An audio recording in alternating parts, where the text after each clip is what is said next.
you, Kumar. We are carrying. ওনারা আজ missionary leader.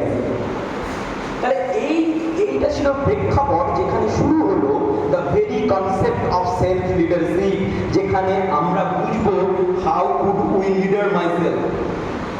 তোমরা যারা এখন কষ্ট করে এখানে বসে আছো, একটা বোরিং লেকচার চলছে, তুমি নিজেকে বোঝাচ্ছ না আরেকটু বসি, চলে গেলে হয়তো স্যার খারাপ ভাববে।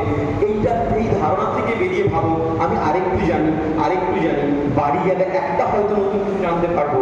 That will be a first step of self leadership. It is my request to you. আরে সেলফ লিডারশিপটা কি? যা তখন বললাম, self leadership is the ability to influence direct through your action by yourself. তো নির্মাণ পেতে যাওয়ার জন্য তাকে আত্মদর্শন করতে হয়েছিল, তাই সে গৌতম বুদ্ধ হতে পেরেছিলেন। তাহলে ভাবো সেলফ লিডারশিপ আমরা 1986 সালে বললাম, সেলফ লিডারশিপ ধারণাটা কত পুরনো। এটা অনেক পুরনো ধারণা এবং অনেক গুরুত্বপূর্ণ ধারণা। তোমরা এরপর কাজের জায়গায় যাবে, কাজের জায়গায় গিয়ে দেখবে মানসিক শান্তি পাচ্ছ না। আমরা প্রত্যেকেই অনেক অ্যাংজাইটিতে ভুগি।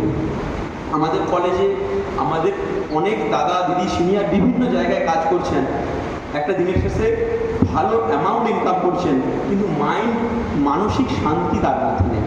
তো তোমরা আরে ভাই মানসিক শান্তি কি দরকার, পয়সা দেবো কাজ হবে।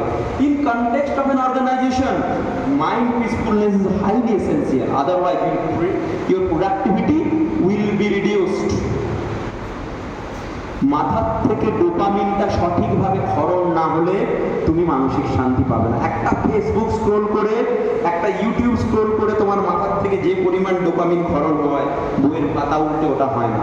তাই বইয়ের পাতা উল্টাতে গেলেই ঘুম পাবে, বিরক্ত লাগবে, 5 মিনিট পর অ্যাংজাইটি হবে। It is all about us, it is all about human being and our society. Self লিডারশিপটা কি?